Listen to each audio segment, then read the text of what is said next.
Chairman federal board of revenue Rashid Langrial साहब हमारे साथ हैं। चेयरमैन साहब बहुत शुक्रिया, आप हमारे साथ शामिल हो रहे हैं। 14,131 अरब का जो टारगेट है, इसमें नए टैक्सेस कितने हैं, थोड़ी सी वजाहत हो जाए। आप कैसे हैं सर, खुश हैं आप? नदीम साहब सर, नए साल का जो बजट है उसमें एडिशनल टैक्सेस कितने आपने आयद किए हैं? जी टोटल 312 बिलियन के हैं और ये 14.131 ट्रिलियन का जो टारगेट है उसमें है। लेकिन हमें अगर हम इन्फोर्समेंट की हमारे पिछले साल की एफर्ट को रिकग्नाइज फंड ना करता तो हमें ये रफली 701 बिलियन के टैक्सेस लगाने पड़ते। तो 389 बिलियन विदाउट टैक्सेस लगाए एज ए कंप्लायंस रेट की इम्प्रूवमेंट के तौर पर हमने सिस्टम में रखे हैं और इसको फंड ने अपने एनालिसिस के बाद रिकग्नाइज किया है। सो 389 बिलियन इन्फोर्समेंट के और 312 बिलियन नए टैक्सेस हैं। So that's all. ये और 312 भी प्योरली नए टैक्सेस नहीं है। अगर 312 को मैं आपस में करूं तो 3 तरह की चीज़ें हैं इसमें। एक वो जहां हम कोई ऐसी स्पेस थी जिसमें टैक्सेशन नहीं लगी हुई थी तो नया टैक्स लगा रहे हैं या टैक्स की नई फॉर्म लगा रहे हैं। और दूसरा वो है जहां पे हम किसी टैक्स रेट को for a reason of disparity change कर रहे हैं। फॉर एग्जांपल जो लोग passive income versus active income कमाते थे तो पैसिव इनकम वालों का रेट कम था, एक्टिव का ज़्यादा था, तो उसकी डिस्पैरिटी को कम कर रहे हैं। और तीसरा वो है जहां पे एसेंशियली हम लूप होल बंद कर रहे हैं, जहां पे tax liability was already there लेकिन टैक्स कलेक्शन इसलिए नहीं हो पा रही थी कि उसके अंदर लूप होल थे। तो अगर मैं इसको 312 बिलियन को मोटा मोटा तकसीम करूं तो ये 3 बड़ी बास्केट्स में या बकेट्स में आएगा। जी नदीम साहब। सर, जो इस साल 30 जून को माली साल खत्म हो रहा है उसमें सैलरीड क्लास से कितना इनकम टैक्स इकट्ठा होगा जो आप टैक्सों तनख्वाहों से काटते हैं, और जो अगले साल का आपका हदफ है उसमें सैलरीड क्लास कितना टैक्स देगी?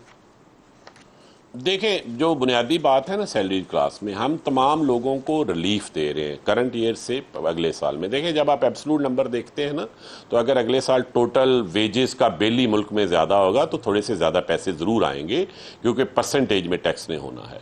लेकिन आप देखें कि पहले जो 6 लाख से 12 लाख तक यानी 1 लाख रुपया महीना जो बंदा कमाता था उसे 5% टैक्स देना पड़ता था। अब वो 2.5% कर दिया गया, यानी उसका रेट आधा कर दिया गया है।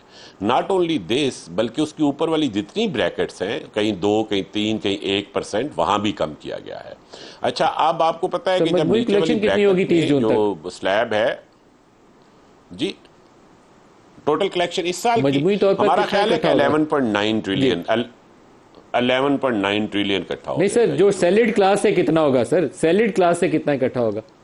मैं आपको बता रहा हूं कि सैलरी क्लास का जो नंबर होगा वो कुछ 650 के करीब होगा टोटल। लेकिन आप ना ये सैलरी क्लास की जब आप बात करते हैं ना तो इसे आप कंपेयर करते हैं सेक्टर्स के साथ। ये मीडिया में ना एक कम्युनिकेशन का इशू है, बाइनरी गलत क्रिएट हुई है। सैलरी क्या है? वेजेस है। सो जब मैं कहता हूं जी कि रिटेल सेक्टर या होलसेल सेक्टर में कम पैसे इकट्ठे हो रहे हैं लेकिन सैलरी सेक्टर में ज़्यादा हो रहे हैं, तो बहुत सारा होलसेल और सेल्स जो रिटेल सेक्टर उसमें सैलरीड इंडिविजुअल्स मौजूद हैं, तो वो उसी सेक्टर में काम करते हैं और सैलरीज में अपना टैक्स देते हैं। तो देखें, मुआशरे में जितनी भी इकोनॉमिक एक्टिविटी होती है उसके रिटर्न 2 शक्लों में आते हैं। आपका टोटल जो एनुअल जीडीपी है वो 2 शक्लों में। आपके इस जवाब से मुतमईन नहीं सर। जो रिटेलर से आपने टैक्स लेना है ना, वो पहले बात तो पूरी सुन लेना, आपने लेना है। जो उसके मुलाजिम है आगे सेलमैन है, उसकी सेलमैन की तनख्वाह से तो टैक्स नदीम साहब आप बात तो सुन लेना। आपका मुतमिन ना होना तो आपकी मर्जी है, वो आपकी जजमेंट है, मुझे उस पर कोई एतराज नहीं है। पर आप बात तो पहले मेरी पूरी सुन लेना। मैं आपको जो बात कन्वे करने की कोशिश कर रहा हूं वो ये है कि जीडीपी सिर्फ 2 हिस्सों में तकसीम होता है, एक वेजेस होते हैं और एक रिटर्न ऑन कैपिटल होता है। ये इकोनॉमिक्स की नॉन इक्वेशन है, I+W, that's it, period. All GDP either is divided into wages or interest rate. Interest different शक्लों में हो सकता है, which is return on capital. किसी नॉर्मल थर्ड वर्ल्ड कंट्रीज में रफली 2/3 से 3/4 तक वेजेस की शक्ल में जाता है। वेजेस सैलरी की शक्ल में ही नमूदार होती हैं। तो जब हम ये कहते हैं कि सैलरी सर्कल से इतना पैसा है, मैं इस बात से कॉन्शियस हूं कि सैलरी के ऊपर ज्यादा टैक्स रेट है। इसको गवर्नमेंट भी रिकॉग्नाइज करती है और गवर्नमेंट उस डायरेक्शन में काम भी कर रही है और इवेंचुअली करेगी, मजीद भी करेगी। लेकिन ये जो बाइनरी आपने बना दी है, 650 अरब तो इस साल का टारगेट है आपका? नहीं है 650 अरब तो इस साल का सर, अगले साल कितना इकट्ठा होगा सैलरीड से?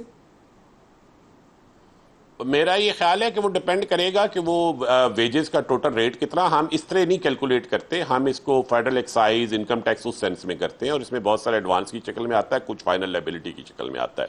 इनकम टैक्स का आपको पता है जो एडवांसेज है साल आते हैं, लेकिन उसकी सेटलमेंट नेक्स्ट फाइनेंशियल ईयर में होती है। सर एक जो अहम सवाल ये है कि आमतौर पर जो एक तनख्वाहदार तबका है वो जब सवाल जवाब करता है या हम अपने वो जो पार्लियामेंट के अंदर बैठे हुए लोगों की तरफ देखते हैं तो एक उसमें चीज़ जो कमज़ोरी नज़र आती है कि पार्लियामान की अक्सरियत लोगों की जो है उनकी टैक्स लाइबिलिटी देखें तो वो सैलरीड तबके की निस्बत कम नज़र आती है, अक्सरियत की 5, 7, 10 बंदों को छोड़ के। तो वहाँ पर आपको लाइफस्टाइल ऑडिट उनका करना चाहिए जो लोग पार्लियामान के अंदर बैठे हैं, सूबाई असम्बलियों में बैठे हैं। वहाँ आपका FBR हिम्मत नहीं पकड़ता।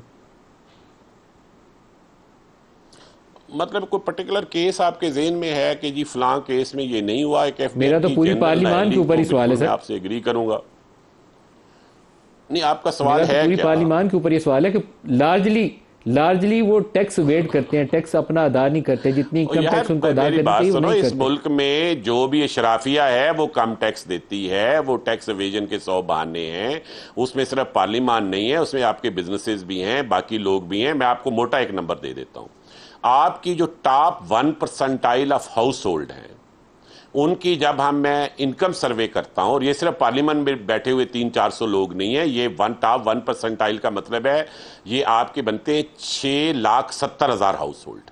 6,70,000 हाउस होल्ड की जब मैं टैक्स लाइबिलिटी कैलकुलेट करता हूं तो ये 1.7 ट्रिलियन है। इस 1.7 ट्रिलियन में से 500 बिलियन टैक्स इनकम टैक्स आ रहा है और 1.2 ट्रिलियन नहीं आ रहा। ये 1.2 ट्रिलियन सिर्फ पार्लियामान का नहीं है, ये इस मुआशरे के तमाम इन्फ्लुएंशियल लोगों का, मुख्तलिफ सेक्टर्स के लोगों का है। तो आप इसको प्रॉब्लम को ना सिर्फ एक माइक्रोकॉज्म में ना देखें, इसे general problem of under declaration. Pakistan का मसला नॉन फाइलिंग से ज्यादा अंडर फाइलिंग है। ये वो लोग नहीं है जो फाइलिंग नहीं कर रहे, ये कह रहे हैं कि इनकी इनकम 10 लाख है लेकिन असल में 50 लाख है। इसके ऊपर इशू क्या है? हमारा जो इनकम टैक्स का निज़ाम है वो सेल्फ डिक्लेरेशन के ऊपर मबनी है। हुआ ये कि जब हमने सेल्फ डिक्लेरेशन का निज़ाम बनाया तो हमें साथ एक ऑडिट का मजबूत निज़ाम बनाना चाहिए था, वो हमने नहीं बनाया।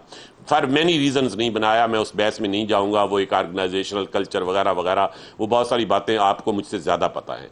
लेकिन जो मैं नदीम भाई आपको बात समझाने की कोशिश कर रही या कन्वे करने की कोशिश कर रहा हूँ, कम्युनिकेट करने की कोशिश कर रहा हूँ कि वो जो डिटरेंस आना था ऑडिट कैपेसिटी से वो नहीं आया। इस दफ़ा हमने ट्रांसफॉर्मेशन प्लान में कुछ 1600 प्रोफेशनल ऑडिटर्स हायर कर रहे हैं। तो इंशाल्लाह आप ये देखिएगा कि अगले साल इन लोगों के लाइफस्टाइल ऑडिट्स होंगे और वो आपको बहुत वाजे नजर आएंगे। पिछले साल हमने प्रोडक्शन मॉनिटरिंग पे काम किया था, सिर्फ शुगर सेक्टर जो इस मुल्क में बहुत पावरफुल समझा जाता था और बहुत पॉलिटिकली कनेक्टेड समझा जाता था।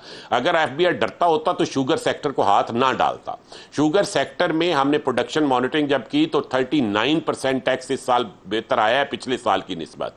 Exactly apple to apple comparison में वो इसलिए आया है कि हमने हर मिल के ऊपर जाके मॉनिटरिंग की। और मैं आपको बिल्कुल नाम भी बता सकता हूं, बताना मुनासिब नहीं है, 3-4 मिलों ने जो टैक्स फ्रॉड पे चलती थी उन्होंने अपना बिजनेस बंद कर दिया है। हम ये 39% क्या हम बेवरेजेस में गए हैं, पोल्ट्री सेक्टर में गए, ये वो सारे सेक्टर हैं जिनको आप कह सकते हैं कि ये पॉलिटिकली कनेक्टेड सेक्टर्स हैं। हमें गवर्नमेंट की तरफ से इस वक्त मुकम्मल आज़ादी है, मुकम्मल छूट है कि टैक्स कलेक्शन के लिए जो एफर्ट करना चाहें वो करें। प्राइम मिनिस्टर साहब हर हफ्ते मंडे वाले दिन हमारी परफॉर्मेंस का रिव्यू करते हैं कि आपने टैक्स एफर्ट क्या की है। इसका नतीजा ये है कि इस साल पहली दफा IMF ने टैक्स एफर्ट के जुमरे में, टैक्स नए टैक्सेस के जुमरे में नहीं, नए टैक्स रेट के जुमरे में नहीं, बल्कि सिर्फ टैक्स एफर्ट के जुमरे में IMF ने इस दफा रिकॉग्नाइज किया कि आपकी पिछले साल के एफर्ट को देखते हुए 389 बिलियन के हम टैक्स नहीं लगा रहे। तो ये 701 बिलियन का जो हमें टैक्स का एक गैप था, इसमें अगर पिछले साल हम IMF से नेगोशिएट, आपको आवाज आ रही है मेरा ख्याल नदीम साहब, तो हम कर रहे होते हैं। राशिद साहब, जो आपको हुकूमत से सपोर्ट मिल रही है, प्राइम मिनिस्टर से और हुकूमत की जानिब से और IMF से भी जो आपको शाबाशी मिली है, तो आप बिस्मिल्लाह करिए। ये जो हुकूमत के 100-150 अरकान है ना कौमी असम्बली के और सेनेट के, उनका टैक्स ऑडिट शुरू करिए, कंप्रीहेंसिव लाइफस्टाइल ऑडिट करिए। कंप्लायंस वहां से आएगी, कंप्लायंस वो क्लर्क की तनख्वाह से 500 रुपए काटने से नहीं आएगी। आपको कंप्लायंस वहां करके दिखानी है, जो लीडर आप करिए उनका टैक्स ऑडिट। आप हमने वहीं से शुरू किया, आप बिल्कुल फिक्र ना करें। आपके ख्याल में ये जो सेक्टर्स हैं ये किन लोगों के सेक्टर्स हैं? इन तमाम लोगों ने, बल्कि प्राइम मिनिस्टर ने कहा, उन्होंने कहा जी मुझे पता है कि शुगर मिलें जो हैं उसमें पॉलिटिशियंस का है, एक ट्रेडिशनल समझा जाता है उनका, मैं अपने घर से ये काम शुरू कराऊंगा। और उन्होंने फिर कराया और उसे साबित करके दिया। आप जरा थोड़ा सा अपनी टीम, रिसर्च टीम को कहिए कि वो देखे कि इस दफा शुगर मिलों की प्रोडक्शन मॉनिटरिंग किस तरह हुई है और उसके क्या रिजल्ट्स आए। और इसी तरह हमने बेवरेजेस में और पोल्ट्री सेक्टर में वो जो ट्रैक एंड ट्रेस है उसके नतीजे में कोई इजाफी वसूलियां रमजान शुगर मिल से की हैं सर?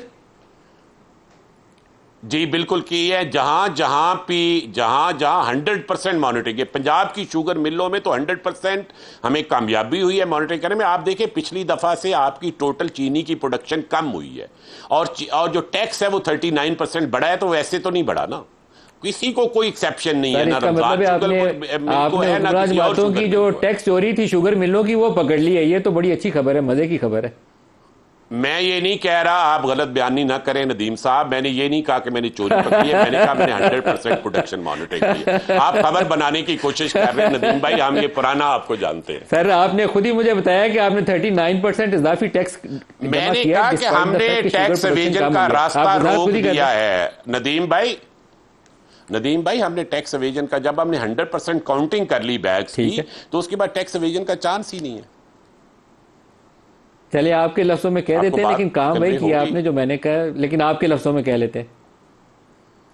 नहीं, वो देखे आप तो सेंसेशन बनाने की कोशिश कर रहे हैं ना, मैं प्रोफेशनल, मेरा ये काम नहीं है सेंसेशन